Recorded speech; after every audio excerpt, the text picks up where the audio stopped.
for me. Side to side, side to side, side to side. Put your pride aside for me.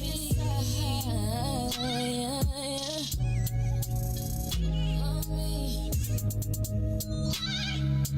Put your pride aside for me.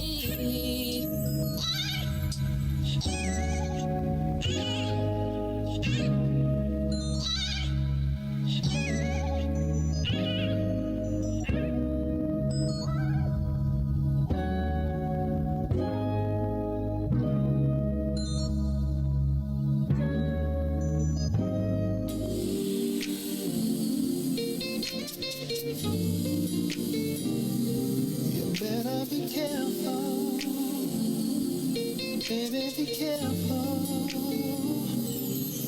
This is a baby making tone. Better be careful what your radio on.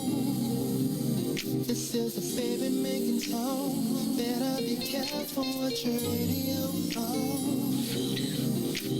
You let down your hair when you're feeling sexy. You bite on your lip when you're holding your tongue. You uncross your legs, yeah, without even speaking. Your body is screaming. You wanna make love. I can hear your body language. You ain't said a word, but I know what you feel. 'Cause I can hear your body language saying, come on, the song. The message is clear. Let me pause, babe. You look so good. To gather my thoughts, make sure I'm hearing you right. Baby, slow my baby if I am mistaken. 'Cause love will be making. I can see it in your eyes. Oh, I'm watching every move you make. Yeah, don't go too fast and don't be late. Oh no, all the time you need to take. That's what it's saying. That's what you're saying, baby. You know me when you're ready to go. I'll be ready once for yes and twice for no. Brush up against me nice and slow, real slow. Nobody's saying it's about to explode. Good morning, good morning, good morning, great people. This is Tasha Napper here with I Do, I Did, I Don't on What's in It for the Black People Media. Thank you for joining me this morning. It is great to be back in the studio to talk to you, to permeate the issue and our families and our society and dealing with some of these issues. And I think this has been weighing on me for a couple of reasons. First, I've heard several stories lately. So several stories that have been in the news. I think you guys might remember a few months ago, there was a story about an executive with Bank of America who was killed by the person she was dating. And I think it just kind of shook me a little bit because it wasn't the story I would have expected to hear. This woman, you know, she's like I said, bank executive, high-powered job in California, just, doing not someone, she wasn't the profile, I think. I think that's probably what shook me. She wasn't the profile of a person I would have expected to hear being killed by someone she was dating. It just so happened the gentleman that she was dating was also from her the same employer, also worked for Bank of America. So these two very professional, kind of high-powered folks. The woman's name, because I think it's important to give air and space to the name. Her name was Michelle Annette Avon. She was 48. And yeah, she was beaten to death by this man who she was dating. He had been over, and unfortunately, her son found her the next day. And the gentleman was arrested, pleaded not guilty at this point. They're still going through the court process.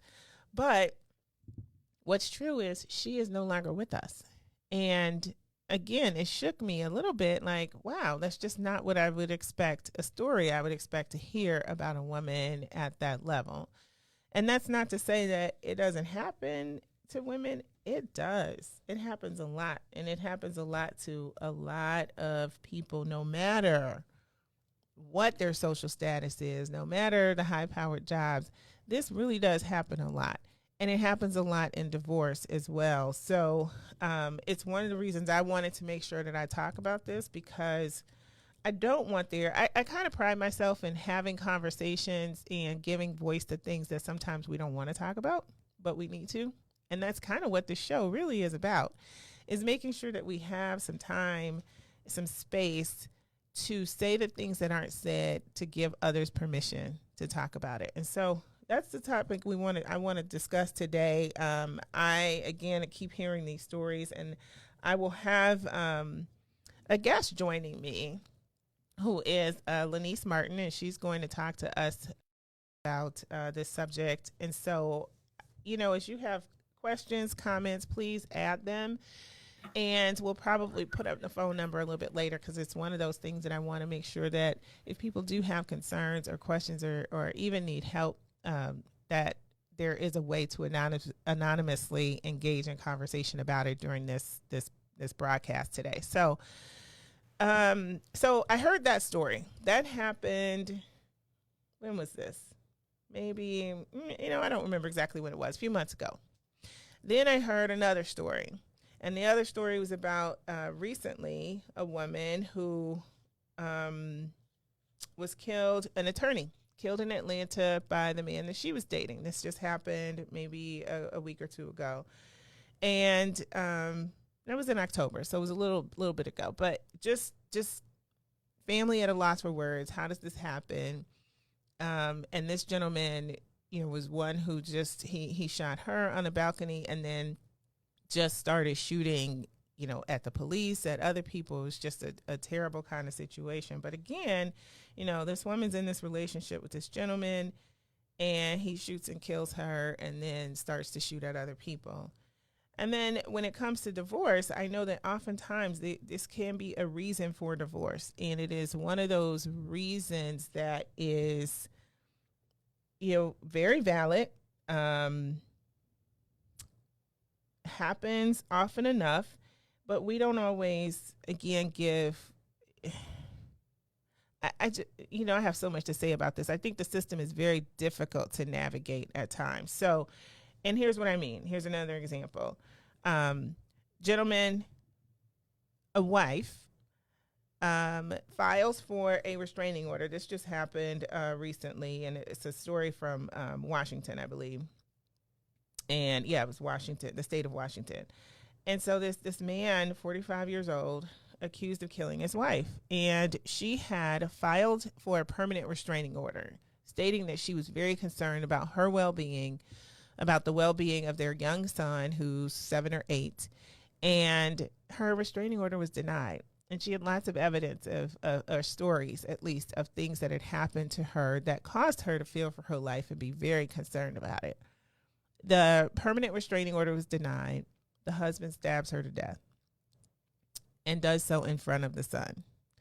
So tragic on so many levels. But again, it makes me wonder, wow, this system is failing many women who need this protection, and it should be designed to help, but oftentimes doesn't. And it has permanent consequences, fatal consequences for many people in a lot of these cases. So I want to bring on Lanise, who's going to talk to us. Lanise is she is trained in domestic violence advocacy, and she also does training through her organization. And I think it's I'm looking for the name right now. I think it's called You're Pretty LLC. If I have that right, give me a second. Let me make sure. Yes, Pretty LLC is what it's called. So she's educational director, Lanise Martin. We're going to have her join on with us in just a moment here. We'll bring her in and then we'll start talking. Lanise, are you there? Good morning. I'm here. How are you today? Hey, I'm great. Good morning. How are you? I'm feeling great. I'm feeling good today. Awesome, awesome. Well, I've just introduced you briefly, but why don't you tell the organization a little bit about the audience a little bit about your organization and what you do. Okay, well, at Yes City LLC, we provide a lot of education for licensed beauty professionals in Illinois, but specifically, we provide lots of training on domestic violence awareness. It was a law put in order a few years ago by the governor, but it is a requested. At first, it was met with some resistance. I'm not going to lie, but it is now a requested training for a lot of professionals because it's a very important and responsible topic. Interesting. Mhm. So, can you tell us a little bit more about this law that was put into place? That's interesting. I just want to make sure we understand what, because you're training licensed beauty professionals. Mhm. So, what's the law that was put in place? So, and it's a minimal law. I'm going to say it's a really teeny weeny law, even though it was met with resistance. It was in 2017, I believe, or it began in 2016, but the requirement wasn't set in stone until 2019. And basically, it required for those in the beauty profession. So we have our cosmetologists, our hair braiders, estheticians. We have a massage therapist included.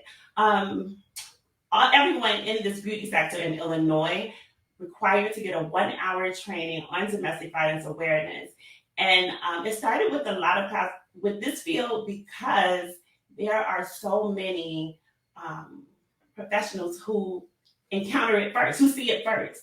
You know, a lot of times in this industry, in the cosmetology world, a person who sits in that chair kind of releases, or you just may notice the change in their demeanor, which could lead Mm-hmm. to a conversation. So it is a law in a few other states as well, but Illinois was one of the first states to make it a law, and then other professions slowly are going to roll in as well. Okay, I see. And that makes a lot of sense. We know how important that is in our community, our hairdressers, our barbers. There's a lot of conversation that happens and a lot of vulnerable conversations that happen in that space. And so it's great to hear that there is a law that requires some level of training that at least brings some awareness and can help people to figure out if or provide support if something is going on. So I wanted to talk through this subject because I feel like we all know someone either in our past when we were younger, either in our youth when dating, that has experienced domestic violence, or in our families. We all know somebody that's gone through this issue, but we still don't talk about it as much. And I'm a little confused about why that happens, why we don't discuss it. But you know what? It is when I speak with people about it, I like to talk about first the history of it because what we don't realize is domestic violence was the norm. It was Mm-hmm. legal, right? Legal. So when something is legal, it's happening in a lot of households, and a lot of people are not talking about it, right? Because I have no reason to report that I'm dealing with this issue because who I'm going to report it to, right? It's Yeah. the law, and so that kind of set the framework for. And although this was a law, 150 years ago, 200 years ago, it didn't become illegal in the states until 1920, right? And we know how things happen, even though it's illegal. There is still a process to make it no longer the norm, right? So that kind of set the framework for that silence. It does, and it's interesting to hear you say it was legal. Like it wasn't just sort of socially accepted; it was legal. And we've talked about this before on this show and how women were regarded as property to their husbands or spouses, and so it just there are so many parallels with other things that have happened in history, but it's crazy to think that it would be legal for someone to physically abuse someone But then slavery, there's that, right? So Right. it's it's it's not just America, but we tend to think about stuff in other countries and talk about helping women in third world countries that need to have support, but we don't quite do the same thing here yet. And I so I'm agree. hopeful that these kinds of things will change. Um, but I was recounting a couple of stories that I heard that really kept this topic on my heart and was just kind of weighing on me because I'm hearing several stories about women in I think we used to think, let me just say it this way first. I think we used to think this only happened to the stay-at-home moms or the women who didn't have means as much because they were kind of in a vulnerable position, right? But I'm not hearing stories like that as much. I am hearing lots of stories of professional women who are dating men and have had fatal consequences in those relationships. And I wonder if you have a perspective about that and sort of how this has started to shift and looks different than it may have before. It looks different. Number one, because a lot more women are in the workplace, right? There are a lot of educated, professional women making a lot of money, right? There's a lot of us out here who Yep. have our own jobs, own businesses. So when you think about what it looks like, that's the shift too, because a lot of women went from just no longer just the stay-at-home mom or just mom to being the professional. But then when you carry along it carries with it that silence, right? But then Yeah. also the shame because now I'm doing all these big things. I'm part of all of these organizations. So many people look up to me. So many people respect me, but I'm dealing with this at home and I don't know how to talk about it. I don't know who to tell. I don't even know if I want to talk about it, right? Right. And so when they're dealing with this for years and years and years, a lot of times the consequences are fatal. A lot of times it's so unfortunate that we don't have the space to talk about it enough where we can feel comfortable reporting, we can feel comfortable talking to each other when we're dealing with it. Yeah, there's such a culture of shame around so many things, I think, in our world and society. But especially when it comes to women, it feels like many times when you bring something forward, you're blamed Right. for the fact that life is the way that it is, and you don't feel very much supported by the people around you who can even help counsel you or support you through whatever it is if you have recourse or want to take legal recourse. I It's troubling because one of the last shows I did, we talked about the shame around divorce and how people find themselves in situations, especially women and professional women, especially, and they're just like, "How did I get here?" And then there's this sense of shame where they don't want to talk about it. They don't talk about it, and unfortunately, there are not great outcomes when that's the situation. But I think the same thing is true here, and it's so we just seem so bound by this shame that it prevents us from moving forward with so many other things that are going to really release us and free us. And that's true. It's even true on when you think about just our conversations because maybe we may not directly shame a person who's going through it, but maybe we've been involved in a conversation where someone was talking about this woman and how she, they were degrading her in a way that maybe a person in earshot of that conversation felt shamed, right? So it's not just the direct, it's indirect. Because sometimes we're in conversations and we know that they're going left and we're still engaged, right? But we Yeah. don't know who's hearing it and who that could have a negative effect on too. So very true, because we are always big and bad and talking about what we would have done and what we will do when it's not us and it's not happening, and then you find yourself in a situation and you don't respond the way that you think that you would because you're just sort of shocked and a little bit shook that this has even happened, and you're trying to navigate not only the feelings that you have about feelings of hurt and anger, but also on the the other extreme, these feelings of love still in many cases for the person, and even some of the conditioning that you may have felt along the way. And so it's in your life because you've seen this or heard this or whatever. And so, I want to, let's talk about that and unpack that a little bit, right? Because lots of conversations happen. And so if we are now cognizant of our conversation and support, how do we offer support on the other side? Someone, my friend, first of all, how do we even recognize signs that it could be happening? What are the things that you teach those in the beauty profession to look for?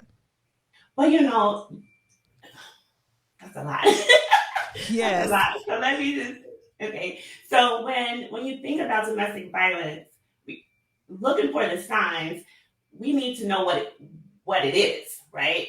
Because there are so many forms. Many Mm-hmm. people initially, when they think of domestic violence, it's the physical violence, right? Right. So it's that hitting, punching, choking, um, that direct physical contact with another person, right? Mm-hmm. But then it's so much more than physical, but also physical contact. I mean, or that physical abuse could also include withholding physical needs from them, so not allowing them to eat or sleep, right? And so Right. we know what it looks like when a person doesn't get adequate food or adequate sleep, right? It could also be threats. So there are a lot of different components when you think about domestic abuse. We got the emotional or that psychological abuse where there's a yelling, kicking. I'm not yelling, not kicking, but the yelling, name calling, Right. just making a person feel unworthy, Uh-huh. right? And those are just those two components. So when we think about what does it look like if an adult came to you, was in your presence and had bruises, quite likely they were in some sort of physical altercation. And if they're not talking about it, a lot of times it's because they're ashamed of it, Right. right? Right. And usually that shame comes because it's domestic, So I would say number one, when we think about the physical aspect of it, would probably be the bruising, right, Mm-hmm. or the actual injuries, because there are people with broken arms, busted eyes, busted lips, the actual injuries. That is a direct, you know that they were in some kind of physical altercation. Right. It's around their neck. You know what I mean? Because there are some people who bruise easily, Mm-hmm. right? There are some people who may have been accidents. But when you think about the adults, how often are we walking around with a black eye, right? Right. Right. You know, so that's one component. Right. So one is definitely you see evidence of a physical altercation, and then I think sometimes we want to help but we don't know what to say. So in that case, you see that evidence, what do you say? What kinds of things are helpful? What kinds of things are not helpful? I'm going to say that initially, just being a good person, Mm-hmm. your initial response, which is a safe response, is to say, "Are you okay?" Right? Is everything okay? Or sometimes a person may not say what happened, but naturally we go to the what happened, right? Right. Right. And then when they start to go left, then just to stick with the "you're not alone. How can I help you?" Right? Yeah. Because sometimes they're not going to directly say what happened. Okay. Um, and then listen. That's number one. Once they start to talk, listen. A lot of times they won't directly say, but listen anyway. And once a person feels safe enough to start talking to you about it, they will. Okay.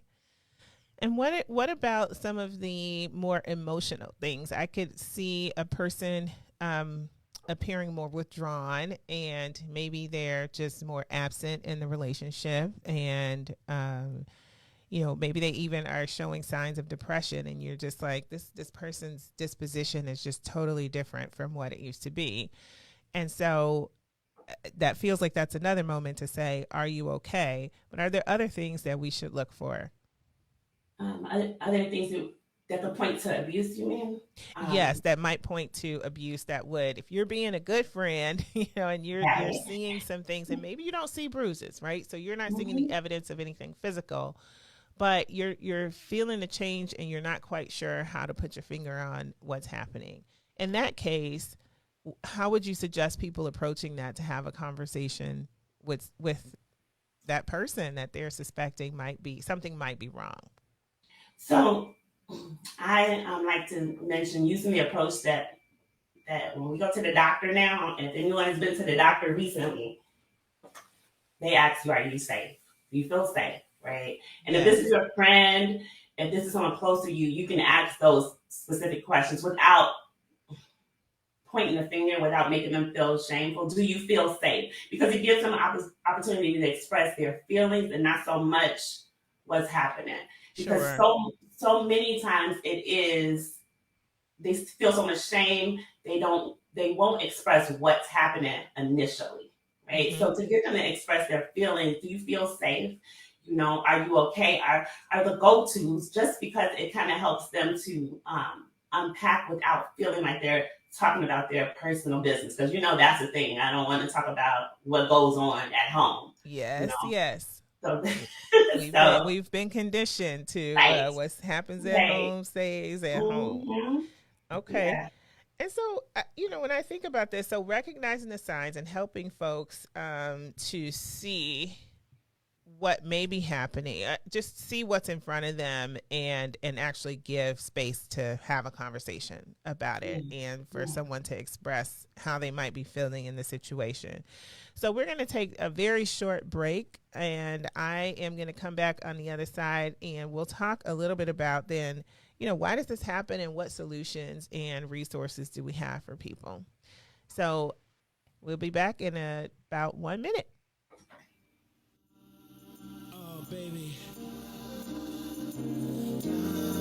I mean, I know that you're here with me and everything, but since you just left a few hours ago, I've just been going crazy. And I done come to realize one thing.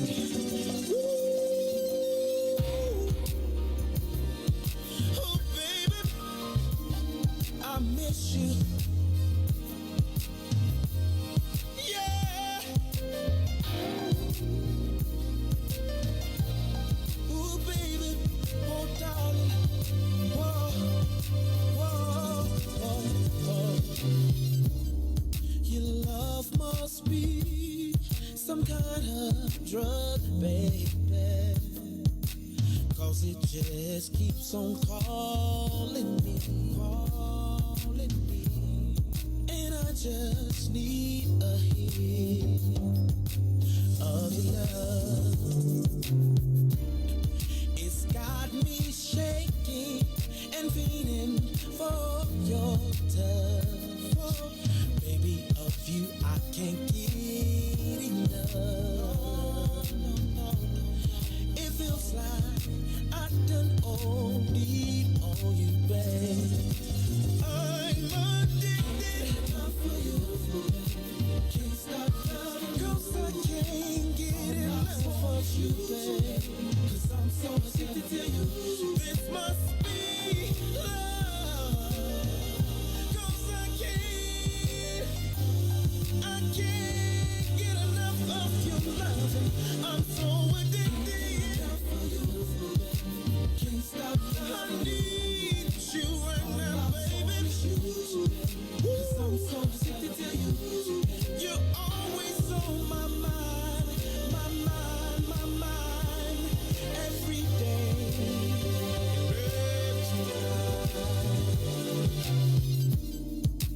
It's been too long since I had you in my arms. All right, welcome back to I Do, I Did, I Don't on What's in It for the Black People Media.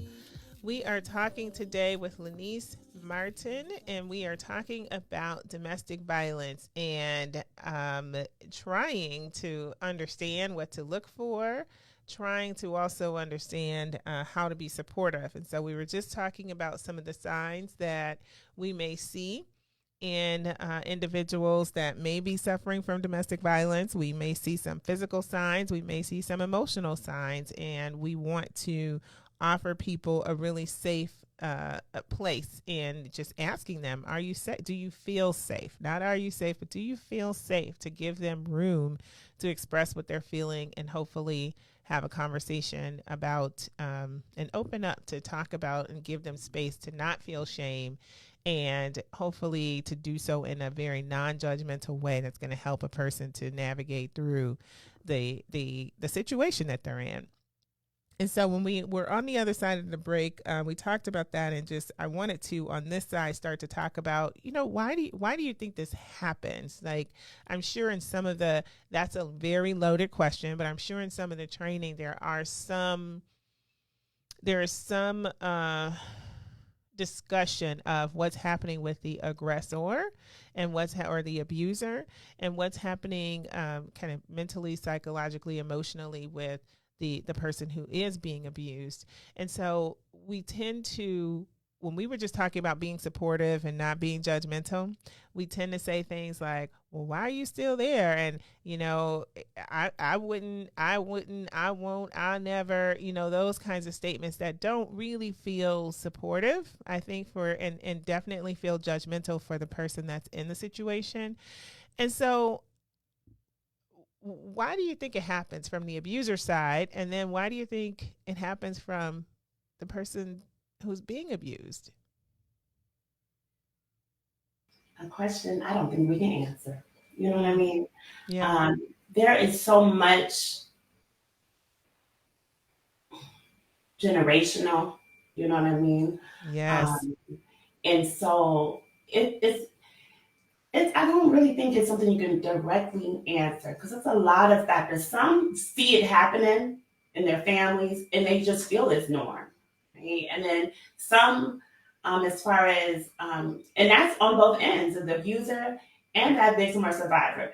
They've seen it, they've seen it with their families, their friends, and so it was the norm, and it just was a generational type of thing. And then when that, oh, I wouldn't, or this is what I would do, when it happens to that next generation, a lot of times the cycle just repeats, because Yeah. although we thought we were going to be, this and that, when it hit us, we're kind of blindsided, and just, and we don't make the repairs, or um, in order to not let it be the next generation's story. So that's really a tough question to answer, because it's so much that's it's so much. It's so much that a person may have witnessed, that have just kind of formed them, and not that they have to express themselves as an abuser, right? Or stick around as a person that's dealing with the domestic abuse, but it happens, and a lot of times it's because this the silence. That's really what creates the violence, or just keeps it in commission, because we're silent about it. Yeah. Yeah. I also feel like there's this piece of, we're silent about it, but then there's also this piece of hopelessness that happens because people don't feel like they're being served by the system that should be there to protect them and help them. And so some of the things that people can do would be to engage in the legal system and the process, right? So they could go and file a complaint. They could ask for a restraining order or ask for an order of protection. In some cases, or a no contact order, let's say. But in some cases, I think, so I don't think that we always feel like we get help when we go ask for that. And in many cases, some women feel like it's just going to make the situation worse for them. Many times it does, right? I mean, honestly, Yeah. a lot of times we're not served how we should be served. And so, and when you think about just historically and statistically, people of color have a hard time with legal matters, right? If you don't speak English as your first language, if you're maybe your first generation here, there are just certain things culturally that's going to be different for you. It's Right. going to feel different from you when you're sitting in that courtroom and you don't really understand what's being said and you don't know if it's really in your best interest or not, right? And so when we look at that part, that plays a big part in whether a person reports or even attempts to report. But let's just even say we did report, right? What's happening when we go back home? Where's our protection once we get back home? So it's that the system doesn't quite work how it should work, Yep. and these are the moments and the times where we have to we have to work, right? We have to help each other and support each other so that um, the system can start picking up. Like, okay, this is what we need to do for XYZ when this happens, right? Right. So that's it's one of those things. Yep. I agree. I think that if I'm going to recount an experience that I once had going to the police to say, I have some concerns. I have some concerns. These are some of the things that I'm seeing, and they feel a little stalker-ish. And there've been a number of these things happening now that it makes me concerned, and I need to file a complaint. And I stood there in the police station and basically had them tell me, well, there's nothing we can do. Nothing's happened. And my mom was with me at the time, and my mom says, so we have to wait for something to happen before you'll do anything to address it. And they told me basically, yeah. So I'm hoping and praying now that something doesn't happen and that it doesn't happen fatally, because then I won't be back here, right? But you all are telling me there's nothing that you can do to protect me, and I'm telling you this is escalating into a situation that is very concerning for me, because otherwise I wouldn't be here. Well, I had a male police officer, black male police officer, step forward and say, well, what wouldn't be fair, what wouldn't be right is if we put an file something against the other party, the male in this case, and he did nothing wrong. And I, at that moment, was just like, you know what? My mom was ready. She was arguing. She was just upset because my mom has experienced abuse and severely. And I have witnessed it. So I saw signs that I'm like, I don't know. I need to make sure that I'm taking care of myself. And this is very concerning. And so she was with me. And she says, this is a shame. Nothing's changed in all these years. And, and she's going on. I said, Mom, let's go. Let's go. Yeah. They've basically already told me there's nothing they can do about it. I know how I need to deal with this now differently. And so I feel like this is how we hear some stories of some of the preemptive strikes that women may take in order to protect themselves because they don't feel protected by the system. Then when we recount stories like this, it's like, well, if I'm going to go and that's what I'm going to get, then what's the point of ever reporting it anyway? And I think we often feel very alone in the process. And that's not to say that men don't get abused too, because it does happen. It does happen. But we're so busy trying to protect the person, those who might abuse the system, that we're not helping those who need the system. And that's just, that experience for me was just like, wow, really? So right now. And it's a barrier, right? Because then if you experience that, you're not reporting the next time, right? Even if you do, say if you do report and police come to the house because there is an active, there's some active violence going on, but you got choked out, right? And so so being choked out, you blank out. You may not be able to recall or restate when the police are there exactly what happened. And and then they leave. Right? So it doesn't play, the system isn't fair, and it does not support or serve the ones who really need it in there, like most times of need. So, so it's definitely a barrier, because if it happens once, quite likely a person is not reporting or calling again. Exactly. Because you've already told me you can't do anything. Yeah. So it's shameful, and so we as the village have to support one another when these things are happening, and that's part of the reason for having the show and for doing this show on this topic and having Miss Martin here to talk about it, because there are solutions when you're not being served well, and you can go. You know, we talked a little bit about some of the. Let's talk about this. We got about five minutes left, and I want to talk about kind of how this happens with what do you do to protect yourself. So first level could be, let's just avoid this situation altogether, right? And so what are the signs that you look for when you're dating someone that would suggest this is not healthy and there could be a rising domestic situation? Well, let's think about control, because there are a lot of situations where there are relationships where that you have that one person where it may have felt loving, but now it's like, do I really have to call you every time I step out of my house and let you know what I'm wearing every single day? Yeah. Or maybe we live together and I noticed that you're checking the video. So when I open the door, who's at the door? So I would say that controlling behavior, because it's not really evident to everyone else. So on your own my personal safety, that could be a red flag right there. Yes. And then also when they do that switch up, because you have some people in public, you know, there may be this charming, funny life of the party where always every social event and everybody's in love with my abuser, right? And so Right. in public, things seem great.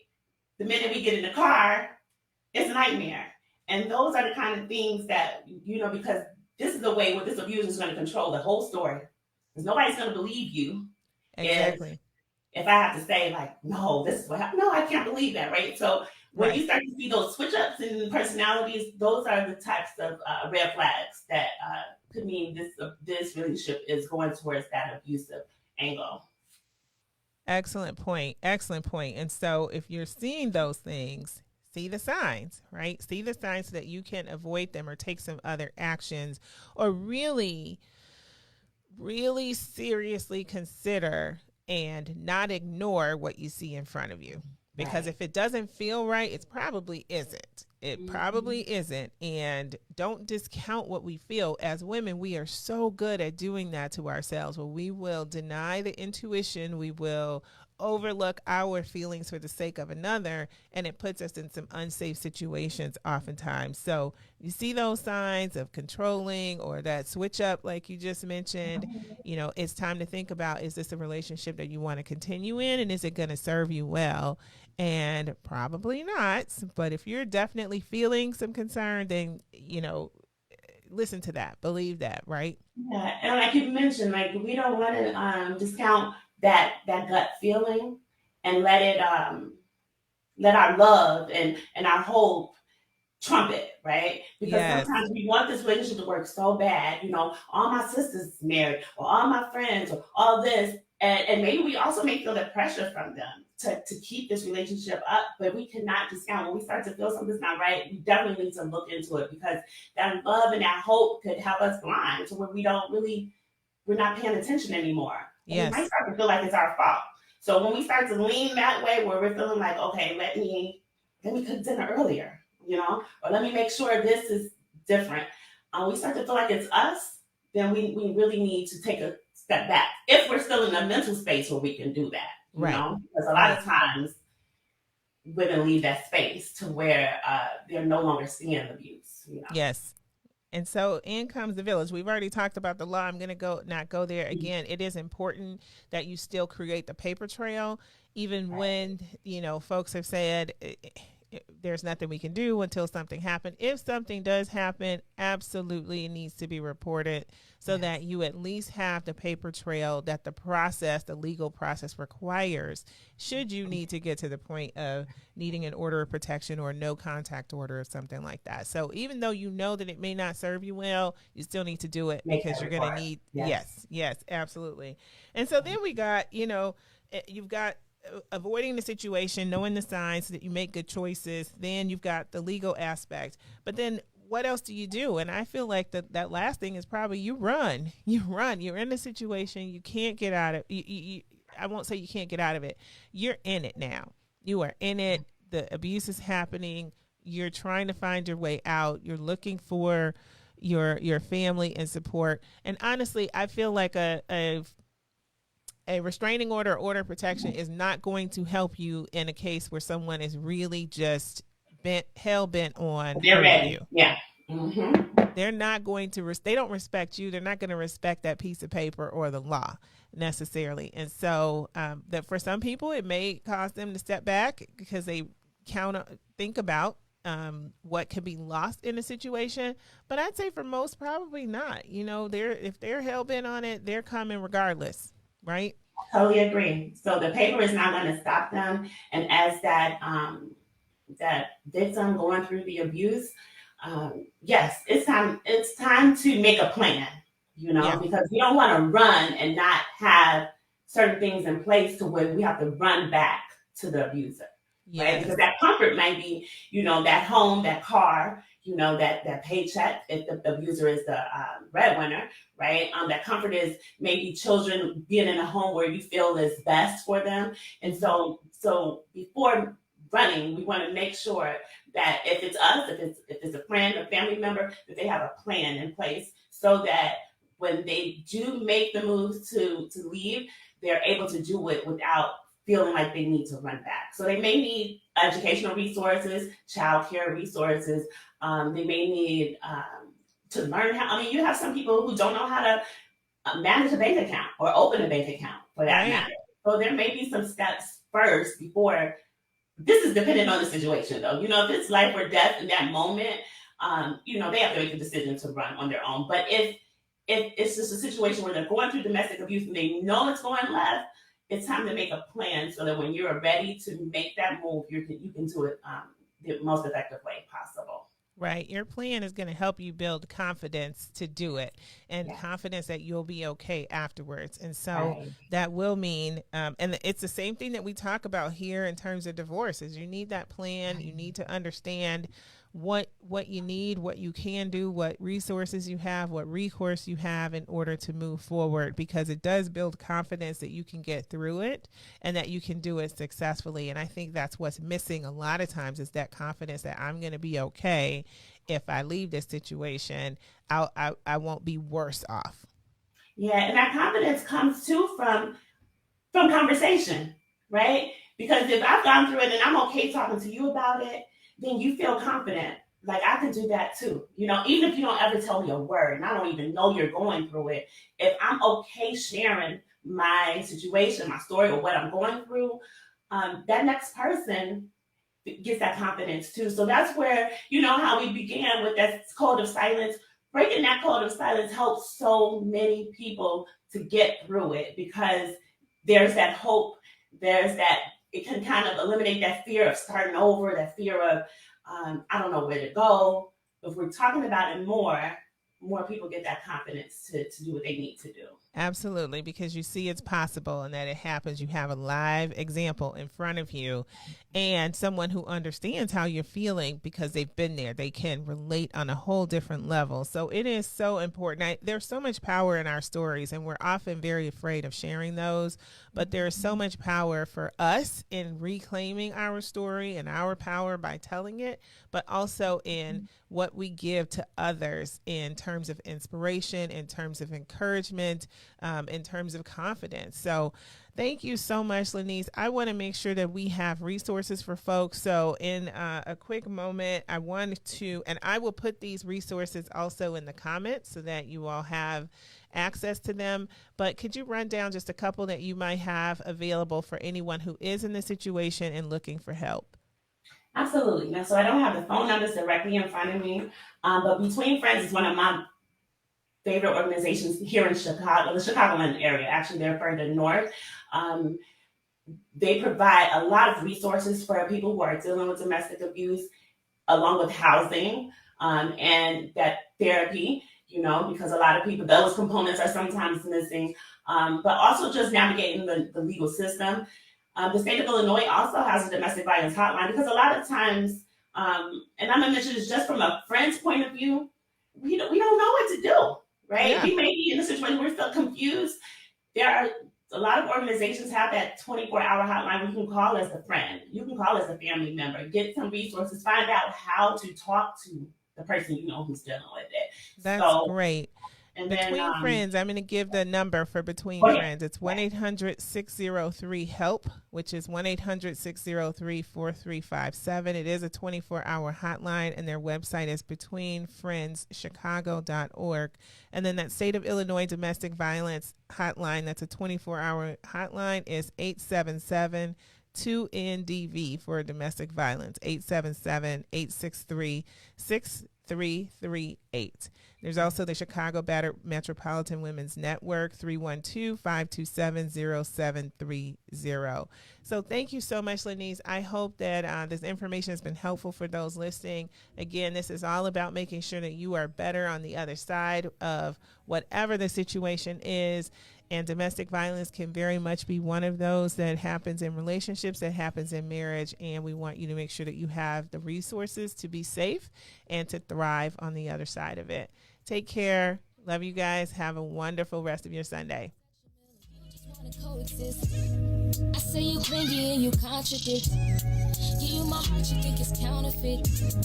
Give you my word and you won't trust in it. What's the point of loving me if you don't know what trust is? I need the ease you give now. Please don't back down on me. I know you've got the attention I need. Put your pride aside for me. Oh, 'cause I need